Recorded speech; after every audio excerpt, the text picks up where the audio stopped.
បាទសូមជម្រាបសួរបាទថ្ងៃនេះមាន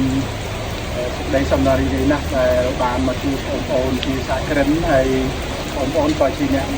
កផលិតមាតិកាមួយដ៏ល្បីបងដែរដែលបងប្អូនខិតខំជួយនៅវិស័យទេសចរតាមរយៈការរំលេចនៅផលិតផលទេសចរដែលមានសក្តានុពលច្រើននៅក្នុងរដូវកាលបៃតងហើយថ្ងៃនេះបាទយើងពិនិត្យមើលភ្លៀងមិនមែនជាឧបសគ្គទេភ្លៀងមិនមែនជាឧបសគ្គភ្លៀងយើងធ្វើឲ្យទស្សនីយភាពស្រស់ស្អាតភ្លៀងនឹងធ្វើឲ្យជីវិតរុក្ខជាតិទាំងអស់នេះស្រស់បំព្រងហើយការកសាងជីវិតអញ្ចឹងអត់មានអីទេមានតែថ្លែងអំណរគុណដល់បងអូនហើយលើកទឹកចិត្តអូនឲ្យខិតខំបន្តហើយជូនពរឲ្យអាជីវកម្មរបស់អូនបានទទួលជោគជ័យហើយអ្វីកាន់តែពិសេសទៀតហ្នឹងគឺ